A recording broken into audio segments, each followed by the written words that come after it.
Welcome to all of you on our YouTube channel target with RP. So students, आज का हमारा topic होगा न्याय या जस्टिस। देखिए, ये न्याय से संबंधित हमारी सेकंड वीडियो है। इससे पहले वाले पार्ट में हमने बात की थी न्याय का अर्थ, इसके अलावा प्लेटो के न्याय के सिद्धांत के बारे में। आज इस वीडियो में हम बात करेंगे जॉन रॉल्स के अनुसार न्याय की व्याख्या, इसके अलावा नॉजिक का न्याय सिद्धांत, अरस्तु का न्याय सिद्धांत और न्याय के विभिन्न आयामों के बारे में। तो चलिए शुरू करते हैं हम आज का अपना टॉपिक। सबसे पहले हम बात करते हैं जॉन रॉल्स के अनुसार न्याय की किस प्रकार से व्याख्या की गई है। देखिए स्टूडेंट्स, रॉल्स एक काल्पनिक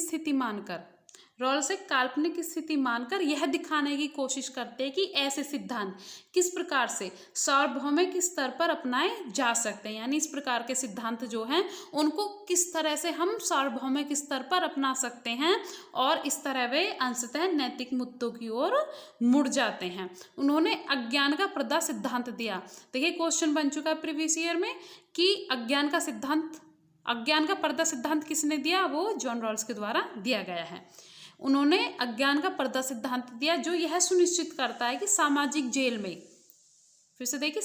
जेल में सभी खिलाड़ियों के लिए एक विशेष परिस्थिति में रखा जाएगा, यानी सामाजिक जेल में सभी व्यक्तियों को एक विशेष परिस्थिति में रखा जाएगा।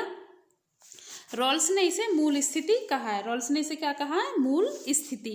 इस स्थिति में प्रत्येक व्यक्ति को जीवन तथा समाज के तथ्यों की केवल सामान्य जानकारी होगी, उसे संपूर्ण जानकारी नहीं होगी, केवल जो जीवन तथा समाज के तथ्यों की केवल सामान्य जानकारी प्रदान की जाएगी। अतः प्रत्येक खिलाड़ी को ऐसी सामाजिक संस्था का विवेकपूर्ण चयन करना होगा। प्रत्येक खिलाड़ी को क्या करना होगा? ऐसी सामाजिक संस्था का विवेकपूर्ण चयन जिसके साथ वह संबंध रहेगा। चूंकि खिलाड़ियों के पास अपने संबंध में कोई विशिष्ट जानकारी नहीं है, अतः वे कोई पक्षपाती या अपने मतलब का विचार नहीं रख पाएंगे। यानी जिन लोगों पर उन्होंने इस प्रकार का एक्सपेरिमेंट करने की बात कही, उनके बारे में ये बताया गया कि उन्हें अपने बारे में, अपने ग्रुप के बारे में, अपने लोगों के बारे में कोई खास जानकारी नहीं होगी, इसलिए वो ना कोई पक्षपात कर पाएंगे और ना ही अपने स्वार्थ के हिसाब से कार्य कर पाएंगे। उन्हें एक ऐसा सामान्यकृत दृष्टिकोण अपनाने के लिए विवश होना पड़ेगा जो नैतिक दृष्टिकोण से बहुत मिलता जुलता हो सकता है। यानी फिर वो क्या करेंगे? वो एक इस तरह का दृष्टिकोण अपनाएंगे जो सभी के लिए उचित हो या फिर वो नैतिक दृष्टि से बिल्कुल मिलता जुलता हो। यानी देखिए, जब वहाँ पे अपने लोग आ जाएंगे, अपने जानने वाले होंगे, तो वो क्या करेगा? व्यक्ति स्वार्थपूर्ण तरीके से कार्य करेगा। लेकिन जब उसे पता ही नहीं रहेगा अपनी स्थिति के बारे में, तो वो क्या है? नैतिकतापूर्ण कार्य करेगा। रॉल्स का मानना है कि खास पद्धतिगत सौदेबाजी की दिक्कतों में अपनी विवेकपूर्ण तर्कना का सहारा लेकर ही नैतिक दृष्टिकोण तथा विवेकपूर्ण आधार बिंदु को त्यागे बिना नैतिक निष्कर्षों पर पहुंचा जा सकता है। रॉल्स का है विचार अज्ञान के पर्दे के भीतर विवेकपूर्ण चयन को प्रस्तुत करता है। यहाँ इंपॉर्टेंट चीज़ ये है कि ये जो विचार है रॉल का, अभी हमने बात की थी रॉल्स के विचार के बारे में, तो ये अज्ञान के पर्दे के भीतर विवेकपूर्ण चयन को प्रस्तुत करता है। रॉल्स यह तर्क देते हैं कि उनकी मान्यताओं को माना जाए तो लोग उदार समाज, अवसरों की समानता पर आधारित स्वतंत्रता तथा इच्छा की स्वतंत्रता पसंद करेंगे, किंतु उसमें लाभों से वंचित वर्गों की समस्याओं के लिए भी काफ़ी गुंजाइश होगी। यानी लोगों के बीच में क्या होगा? वो एक तो स्वार्थी नहीं रहेंगे और अपने भले के लिए ही केवल कार्य नहीं करेंगे, अपनों के लिए कार्य नहीं करेंगे, बल्कि वो समाज की किस चीज़ में अच्छाई है, किस बात में समाज का हित है, उन सब बारे में वो ध्यान रखेंगे। और जितने भी वंचित वर्ग हैं उनकी समस्याओं के लिए भी कहीं ना कहीं उनको सॉल्व करने के लिए उसमें भी गुंजाइश होगी। तो ये था रॉल्स का न्याय का सिद्धांत। अब बात करते हैं हम अरस्तु के न्याय का सिद्धांत क्या है। प्लेटो के शिष्य अरस्तु ने न्याय के अर्थ में संशोधन करते हुए कहा कि न्याय का अभिप्राय आवश्यक रूप से एक विशेष स्तर की समानता है। देखिए, जो प्लेटो के शिष्य थे अरस्तु, उन्होंने न्याय के अर्थ में संशोधन किया और बताया कि जो न्याय का अभिप्राय केवल आवश्यक रूप से एक विशेष स्तर की समानता, क्या कहते हैं वो? एक विशेष स्तर की समानता कहते हैं। यह समानता किस किस में होनी चाहिए? व्यवहार की समानता होनी चाहिए, यानी व्यक्तियों का व्यवहार समान होना चाहिए। उसके अलावा दूसरा बताते हो आनुपातिकता या तुल्यता पर आधारित भी यह हो सकता है। तो बहुत ही सिंपल सा न्याय का सिद्धांत है अरस्तू वाला।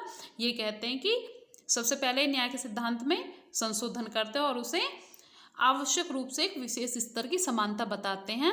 यह समानता किस प्रकार की होगी? व्यवहार की समानता होगी और आनुपातिकता, यानी सभी व्यक्तियों को अनुपात के, जिस व्यक्ति का जितना भी समाज में योगदान है उस अनुपात में उसे न्याय प्राप्त होगा। ये था अरस्तू का न्याय का सिद्धांत। अब हम देखते हैं नॉजिक का न्याय सिद्धांत क्या है। रॉबर्ट नॉजिक जॉन लॉक के प्राकृतिक अधिकारों को स्वीकारता है। यह इंपॉर्टेंट चीज है। रॉबर्ट नॉजिक क्या है? जॉन लॉक के जो प्राकृतिक अधिकार हैं उनको स्वीकारते हैं। उसके अनुसार ये अधिकार मनुष्य होने की कसौटी है। जो जॉन लॉक प्राकृतिक अधिकार देते हैं उन्हें रॉबर्ट नॉजिक जो है वो स्वीकारते हैं और बताते हैं कि ये मनुष्य होने की कसौटी है, इसलिए इनका किसी प्रकार से उल्लंघन मनुष्यता के प्रति अक्षम्य अपराध है। नॉजिक कहते हैं कि जो जॉन लॉक ने प्राकृतिक अधिकार दिए हैं उनका किसी भी प्रकार से कटौती नहीं की जा सकती, क्योंकि वो मनुष्य होने की कसौटी है, गारंटी है। इसलिए हमें उनमें बिल्कुल भी जो है कटौती नहीं करनी चाहिए। राज्य को उनमें बिल्कुल भी कटौती नहीं करनी चाहिए। चूंकि सभी के जीवन संबंधी अधिकार बराबर है, इसलिए मनुष्य के संपत्ति संबंधी अधिकार सामाजिक नैतिकता से बंधे होते हैं। वे तभी तक मान्य है जब तक कि संपत्ति का अर्जन और हस्तांतरण विधि मान्य तरीके से बगैर हिंसा, धोखाधड़ी और क्षोभ के संभव हो सके। यहाँ पर ये बताते हैं कि जो जॉन लॉक संपत्ति के सिद्धांत को देते हैं, इसको प्राकृतिक अधिकार मानते हैं जॉन लॉक, तो वो कहते हैं कि संपत्ति का अर्जन तभी तक सही है, तभी तक हम कर सकते हैं जहाँ तक कि वो बिना किसी हिंसा के हो, धोखाधड़ी के और क्षोभ के संभव हो सके। यानी अगर हम संपत्ति का अर्जन इस तरह से कर रहे हैं कि हम धोखाधड़ी कर रहे हैं लोगों के साथ में या हिंसा कर रहे हैं, इस तरह से कार्य करें, तो हमारा जो संपत्ति का अधिकार है वो वैध नहीं रहेगा। नॉजिक के अनुसार संपत्ति अधिकार तथा उनके अंतरण की संबंधी न्याय की तत्व संबंधी 3 सामान्य सिद्धांतों द्वारा समझी जा सकती है। अब ये 3 प्रकार के सिद्धांत बताते हैं, आइए जानते हैं कौन कौन से। सबसे पहले नॉजिक कहते हैं यदि कोई व्यक्ति न्याय के सिद्धांतों के अनुसार संपत्ति अर्जित करता है तो उसको अर्जित संपत्ति को अपने अधीन रखने का अधिकार है। काफी इंपॉर्टेंट चीज कहते हैं वो यहाँ पे। वो कहते हैं कि अगर कोई व्यक्ति न्याय के अनुसार यानी वैध तरीके से, बिना हिंसा के, बिना धोखाधड़ी के संपत्ति अर्जित करता, इकट्ठी करता अपने पास में, तो उसको उस अपनी संपत्ति को अपने पास में रखने का अधिकार होगा। राज्य का उसमें जो है कोई रोल नहीं होगा, राज्य उसकी संपत्ति का जो है हस्तक्षेप नहीं कर सकता। इसके अलावा कोई व्यक्ति किसी संपत्ति को न्याय के सिद्धांत के अनुसार ऐसे व्यक्ति की ओर से अंतरण के दौरान प्राप्त करता है जिसका उस संपत्ति पर विधिक अधिकार था, तब भी प्राप्तकर्ता अर्जित संपत्ति को अपने अधीन रखने का अधिकारी। यानी हम यहाँ पे ऐसा कह सकते हैं कि अगर किसी व्यक्ति ने किसी जरूरत के लिए अपनी संपत्ति को किसी को और को दे दिया, किसी और को गिरवी रख दिया, बेच दिया, तो जिसने उसकी संपत्ति को खरीदा है, जिसने उसकी संपत्ति के लिए मूल्य दिया है, उसका उसकी संपत्ति पर पूरा हक होगा।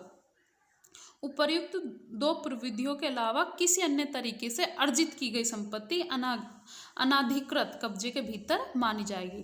तो नॉजिक बताते हैं कि अगर कोई व्यक्ति इन दोनों तरीकों के अलावा संपत्ति अर्जित करता है तो वो क्या बोली जाएगी? अवैध होगी। वो संपत्ति मान्य नहीं होगी, वो अवैध होगी। नॉजिक कराधान व्यवस्था का विरोध करते हैं। नॉजिक जो कर लेने की व्यवस्था है, टैक्स व्यवस्था, उसका विरोध करते हैं।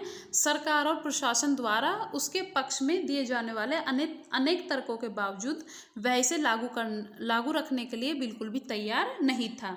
उनके अनुसार कराधान की पद्धति ही दोषपूर्ण है, यानी वो टैक्स देने के पक्ष में नहीं थे। वह मनुष्य की स्वतंत्रता और संपत्ति संबंधी अधिकारों में सेंध लगाती है। ऐसा प्रतीत होता है कि वह कराधान को एक प्रकार की चोरी मानता है, यानी कराधान को नॉजिक एक प्रकार की चोरी मानता है। ऐसी चोरी जो सरकार व राज्य द्वारा कानून और अधिकार के नाम पर की जाती है।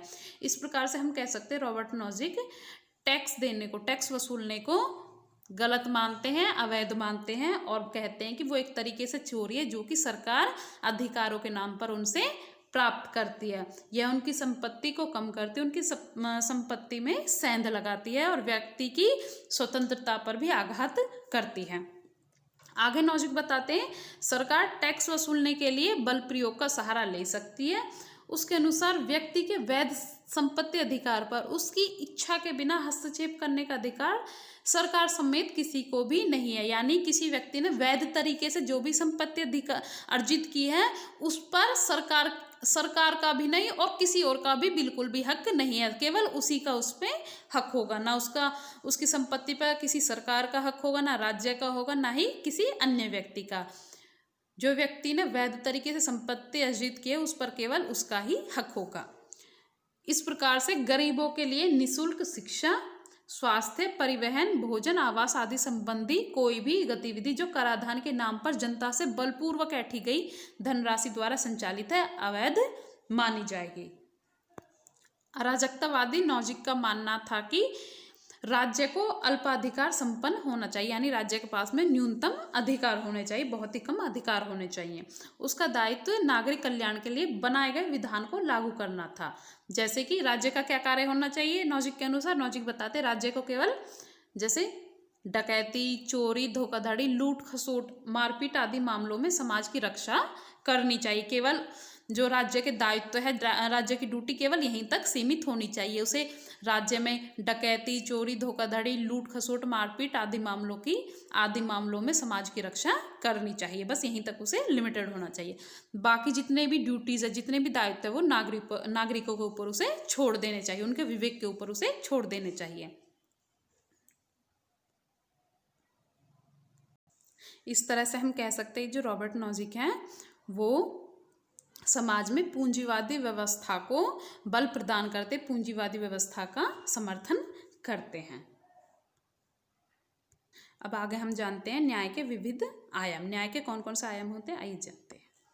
सबसे पहले हैं न्याय के विविध आयाम न्याय के स्वरूप को विविध संदर्भ में जानने समझने में मदद करते हैं। इनसे उनके संपूर्ण रूप की संकल्पना करने में सहायता मिल सकती है। सबसे पहले न्याय का आयाम वो है कानूनी, औपचारिक न्याय और प्राकृतिक न्याय। ये क्या है आइए जानते हैं। जब दो पक्षों के परस्पर विरोधी दावों का फैसला करने के लिए या किसी व्यक्ति या संस्था के अधिकार और दायित्व निर्धारित करने के लिए प्रचलित कानून के अनुसार न्याय किया जाता है तो उसे हम कानूनी न्याय की संज्ञा देते हैं। यानी इसे इस प्रकार समझ सकते हैं कि यानी जो भी नियम, जो भी रूल रेगुलेशन कानून के द्वारा बनाई जाती है, किसी भी समाज में स्थायित्व के लिए, किसी भी समाज में व्यवस्था बनाए रखने के लिए जो भी कानून बनाए जाते हैं, जो भी रूल रेगुलेशन बनाए जाते हैं, उन्हें हम कानूनी न्याय की संज्ञा दे सकते हैं, उन्हें हम कानूनी न्याय कहते हैं। उदाहरण के लिए जब देश के कानून के अनुसार किसी अपराधी को दंड दिया जाता है, यानी अगर हम समझे इसे इस तरह से कि कानून के अनुसार अगर किसी अपराधी को दंड दिया जाता है या फिर विवादास्पद संपत्ति के बाद अधिकारी का निर्णय लिया जाता है तो इसे कानूनी न्याय कहते हैं।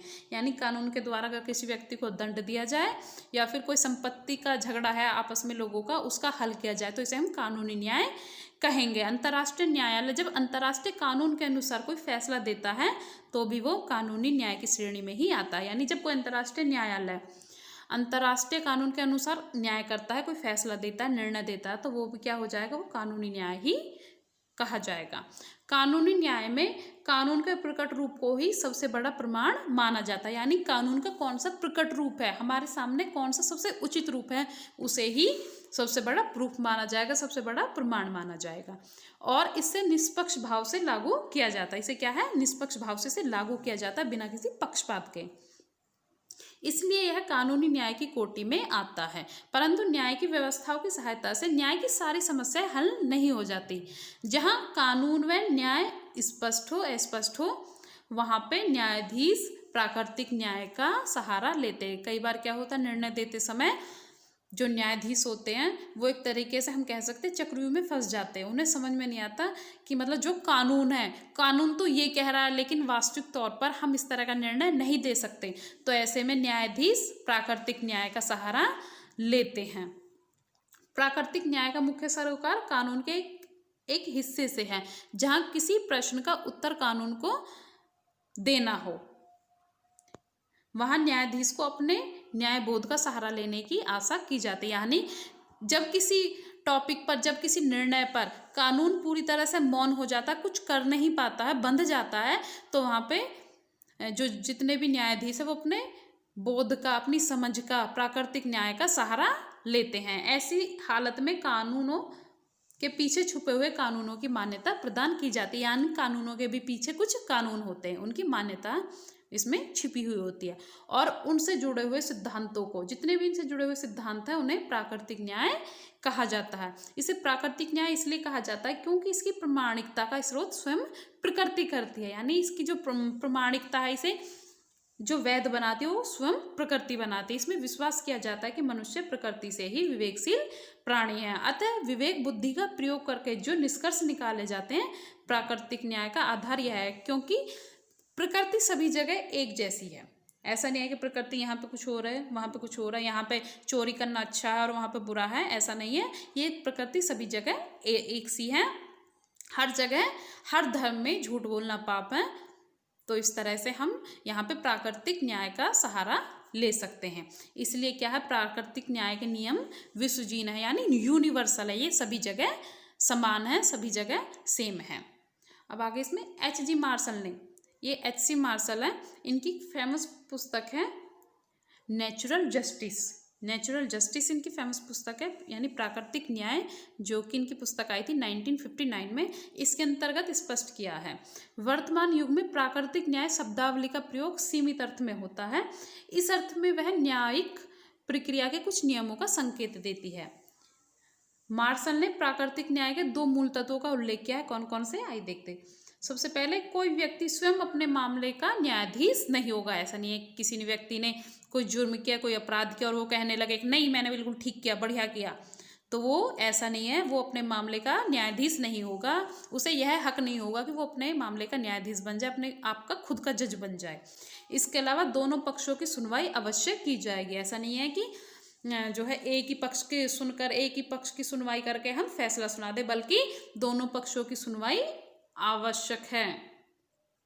अब आगे इसमें J.R. ल्यूकस ने द प्रिंसिपल ऑफ पॉलिटिक्स के अंतर्गत न्यायिक प्रक्रिया के संदर्भ में प्राकृतिक न्याय की और भी विस्तृत परिभाषा दी है। J.R. ल्यूकस की पुस्तक है, कौन सी है, द प्रिंसिपल ऑफ पॉलिटिक्स, जो कि 1976 में आई थी। इन्होंने इसके अंतर्गत न्यायिक प्रक्रिया का जो प्राकृतिक न्याय है उसकी और भी ज़्यादा विस्तृत परिभाषा दी है, उसे और भी ज़्यादा ब्रॉड करके हमें समझाया है।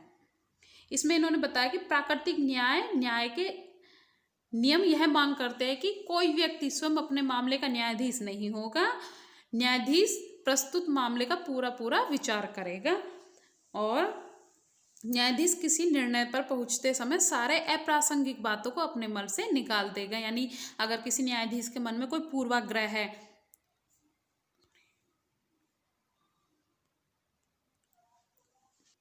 तो उस न्यायाधीश को उन सभी पूर्वाग्रह को निकाल कर ही वो कार्य करना पड़ेगा। अब आगे इसमें सामाजिक, आर्थिक और राजनीतिक न्याय। सामाजिक, आर्थिक और राजनीतिक न्याय की वास्तव में न्याय के ही सिद्धांत के रूप में प्रयोग क्षेत्र हैं। ये तीनों एक दूसरे के पूरक है। तीनों कौन कौन से, सामाजिक, आर्थिक और राजनीतिक न्याय, ये तीनों एक दूसरे के पूरक हैं, इसलिए एक दूसरे के बिना तीनों ही अधूरे हैं। सामाजिक न्याय शब्दावली से सामाजिक, आर्थिक, राजनीतिक तीनों तरह के न्याय का बोध हो जाता है। यानी जब हम बात करते हैं सामाजिक न्याय की, तो उसमें सामाजिक न्याय भी आ जाता है, आर्थिक न्याय भी और राजनीतिक न्याय, तीनों ही न्याय उसके अंतर्गत आ जाते हैं। सीमित अर्थ में सामाजिक न्याय का तात्पर्य है कि सामाजिक जीवन में सब मनुष्यों की गरिमा स्वीकार की जाए। यानी जितने भी मनुष्य है सबकी गरिमा को स्वीकार किया जाए, चाहे वो स्त्री पुरुष हो, काले गोरे, जाति धर्म क्षेत्र इत्यादि के आधार पर किसी व्यक्ति को बड़ा छोटा या उच्च नीच नहीं माना जाए। शिक्षा और उन्नति के अवसर सबको समान रूप से प्राप्त होने चाहिए और सब मनुष्य के नाते मिलजुल कर साहित्य, कला, संस्कृति और तकनीकी साधनों का उपभोग और उपयोग कर सकें। तो इस तरह से मतलब सामाजिक न्याय को इसमें जो है ब्रॉड में भी और किस तरह से हम कम शब्दों में उसे परिभाषित करते हैं, दोनों तरीके से इसमें बताया गया है। अब आगे इसमें आर्थिक न्याय। आर्थिक न्याय का अर्थ यह है कि उत्पादन की प्रक्रिया में कोई व्यक्ति दूसरों के जीवन को नियंत्रित करने और उनमें मनमानी शर्तों पर काम करने की शक्ति प्राप्त ना कर ले। यानी जो आर्थिक न्याय है उसका तात्पर्य यह है कि किसी व्यक्ति को किसी व्यक्ति के जो जितने भी निजी मामले हैं जीवन को उसको नियंत्रित करने का और उनमें अपनी मनमानी शर्तों पर काम करने की शक्ति प्राप्त नहीं होनी चाहिए, बल्कि सब लोगों को अपनी योग्यता और परिश्रम के अनुसार उचित लाभ व पुरस्कार प्राप्त करने का अवसर मिले। यानी जिस व्यक्ति में जितनी भी योग्यता है, वह जितना भी परिश्रम करता है उसके अनुसार उसे उचित लाभ और पुरस्कार प्राप्त होने चाहिए। यही क्या है? आर्थिक न्याय है। अब आगे इसमें बताया गया है कि बाजार की स्थिति में कोई व्यक्ति मनमानी शर्तों पर दूसरों को वस्तु और सेवा प्रदान करने की शक्ति प्राप्त न कर ले, बल्कि सबको अपनी क्षमता और आवश्यकता के अनुसार उचित शर्तों पर अपेक्षित वस्तुएं और सेवाएं प्राप्त हो सके। यानी बाजार अर्थव्यवस्था में किसी भी व्यक्ति को कोई भी व्यक्ति इतना ज़्यादा शक्तिशाली ना हो जाए कि वो दूसरों को नियंत्रित करने लगे, दूसरों की वस्तुओं पर अपना नियंत्रण करने लगे, और किस तरह से दूसरे अपनी सेवाएं प्रदान करेंगे, वस्तु प्रदान करेंगे, इन सब पर वो अपना नियंत्रण स्थापित कर ले। तो इसमें बताया गया है कि आर्थिक न्याय इस तरह से नहीं होना चाहिए, बल्कि जो भी जिस व्यक्ति में जितनी भी योग्यता है, जितना भी उसका परिश्रम है, उसके अनुसार उसे लाभ मिलना चाहिए और उसे पुरस्कार प्राप्त होने चाहिए। यही क्या है? आर्थिक न्याय है। अब बात करते हैं राजनीतिक न्याय की। तो राजनीतिक न्याय का अर्थ यह है कि सार्वजनिक नीतियां निर्धारित करने की प्रक्रिया में सबको प्रत्यक्ष रूप से हिस्सा लेने का अवसर और अधिकार प्राप्त होना चाहिए। यानी जितने भी सार्वजनिक नीतियां निर्धारित करने का अधिकार होना चाहिए सभी व्यक्तियों को। इसके अलावा सत्ता प्राप्त करने का मार्ग सबके लिए खुला हो। यानी ऐसा नहीं है कि सिर्फ कुछ ही लोगों को, शक्तिशाली लोगों को या फिर पैसे वाले लोगों को ही सत्ता प्राप्त करने का अधिकार हो, बल्कि वो सभी के लिए खुला होना चाहिए। सार्वजनिक शक्ति का प्रयोग सबके हित को ध्यान में रखकर किया जाए। यानी जो सार्वजनिक शक्ति है उसका प्रयोग किस प्रकार से किया जाए? सबके हित को ध्यान में रखकर। सभी व्यक्तियों को अपने अपने हितों की सिद्धि के लिए अपनी समझ से सार्वजनिक हित की सिद्धि को, अपने विचारों को व्यक्त करने, उपयुक्त संगठन बनाने, सभाएं करने, दूसरों को समझाने बुझाने इत्यादि की पूरी स्वतंत्रता और शांति व्यवस्था तथा नैतिक भावना की कोई क्षति पहुंचाए बिना भिन्न भिन्न और विरोधी विचारों के प्रति सहिष्णुता बरती जाए। तो इसे हम इस प्रकार से समझ सकते हैं कि जो राजनीतिक न्याय है उसमें सभी व्यक्तियों के लिए सत्ता का मार्ग खुला हो, वोटिंग का अधिकार हो, वयस्क जो मताधिकार है उसका अधिकार होना चाहिए सभी व्यक्तियों को। इसके अलावा कोई भी व्यक्ति किसी के ऊपर जबरदस्ती से यह नहीं कह सकता कि भैया तुमको हमें वोट करना या फिर तुम्हें हमें समर्थन देना, बल्कि यह व्यक्ति की अपनी इच्छा पर आधारित होना चाहिए। अब आगे इसमें नोट, राजनीतिक न्याय स्वतंत्रता के आदर्श को प्रमुखता देता है। ये जो राजनीतिक न्याय है इसमें सबसे प्रमुख चीज क्या है? वो है स्वतंत्रता। स्वतंत्रता का आदर्श इसमें प्रमुखता दी जाती है। आर्थिक न्याय समानता के आदर्श को प्रमुखता देता है। सबसे पहली चीज जो राजनीतिक न्याय वो किसको प्रमुखता देता है? वो स्वतंत्रता के आदर्श को। इसके बाद में आर्थिक न्याय समानता के आदर्श को प्रमुखता देता है, और सामाजिक न्याय बंधुत्व के आदर्श को साकार करना चाहता है। इन तीनों को मिलाकर ही सामाजिक जीवन में न्याय के व्यापक आदर्श की सिद्धि की जा सकती है। अगर तीनों क्षेत्रों में अलग अलग सबके आदर्श हमें प्राप्त हो जाए तो हम कह सकते हैं कि हमें सामाजिक जीवन में न्याय प्राप्त हुआ है। टॉम बॉटेमर ने classes in modern society, Tom Bottomore की एक पुस्तक है क्लासेस इन मॉडर्न सोसाइटी, जो कि 1965 में आई थी। इसके अंतर्गत इन्होंने लिखा है कि सभ्यता के लंबे इतिहास में धन संपदा, पद प्रतिष्ठा और शक्ति की विषमता प्राय ऐसी स्थिति के रूप में स्वीकार की जाती है जिसमें कोई परिवर्तन संभव ना हो। यानी पहले से जो इतिहास में इस तरह की स्थिति बनी हुई थी कि जिसके पास में ज़्यादा धन संपदा होगी, पद प्रतिष्ठा होगी, शक्ति की विषमता होगी, वो सभी सत्ता पर अपना अधिकार रखेंगे, समाज में अपना अधिकार रखेंगे, और जिसमें कोई परिवर्तन संभव ना हो। लेकिन आधुनिक काल में ये सब विचारधाराएं बदल चुकी हैं। और अंत में है इसमें प्रक्रियात्मक न्याय और तात्विक न्याय। इसके बारे में जान लेते थोड़ा सा। सामाजिक जीवन में न्याय किस रूप में स्थापित किया जाए, इस विषय पर समकालीन चिंतन के अंतर्गत प्रक्रियात्मक न्याय और तात्विक न्याय के समर्थकों में मतभेद पाया जाता है। यानी सामाजिक जीवन में हमें किस प्रकार से न्याय को लागू कर सकते हैं, इस बारे में जो प्रक्रियात्मक न्याय और तात्विक न्याय के समर्थक हैं उनमें आपस में मतभेद पाया जाता है। प्रक्रियात्मक न्याय के समर्थक यह मानते हैं कि मूल्यवान वस्तुओं, सेवाओं आदि का लाभ हो इत्यादि के आवंटन की प्रक्रिया विधि न्यायपूर्ण होनी चाहिए। यानी ये जो प्रक्रियात्मक न्याय के समर्थक यह मानते हैं कि जितने भी मूल्यवान वस्तुएं हैं, सेवाएं, लाभों इत्यादि का आवंटन प्रक्रिया और विधि न्यायपूर्ण होनी चाहिए। फिर किसे क्या मिलता है यह विवाद का विषय नहीं है। इसके विपरीत तात्विक न्याय के समर्थक यह मानते हैं कि लाभों का वितरण न्यायपूर्ण होना चाहिए। यानी जो प्रक्रियात्मक न्याय समर्थक जो है वो ये मानते हैं कि जो वस्तुएं हैं, लाभ हैं, सेवाएं हैं, उनका व्यक्ति की योग्यता के अनुसार वितरण होना चाहिए। जबकि तात्विक न्याय वाले समर्थक ये मानते हैं कि इनका वितरण न्यायपूर्ण होना चाहिए। ऐसा नहीं है कि किसी को हम ज़्यादा सम्मान दें, किसी को बिल्कुल भी नहीं। इस लक्ष्य को ध्यान में रखते हुए इस प्रक्रिया में आवश्यक समायोजन किया जा सकता है। देखा जाए तो प्रक्रियात्मक न्याय का स्वरूप कानूनी औपचारिकताओं से मिलता जुलता है और तात्विक न्याय का विचार सामाजिक न्याय के निकट आ जाता है। क्रियात्मक न्याय की धारणा उदारवाद के साथ निकट से जुड़ी हुई है। जो क्रियात्मक न्याय है यानी प्रक्रियात्मक न्याय, इसकी अवधारणा किसके साथ जुड़ी हुई है? वो उदारवाद के साथ निकट से जुड़ी हुई है। इसके अनुसार समाज का काम व्यक्तियों या समूहों के परस्पर संबंधों को नियमित करना है। प्रक्रियात्मक न्याय का क्या कार्य है?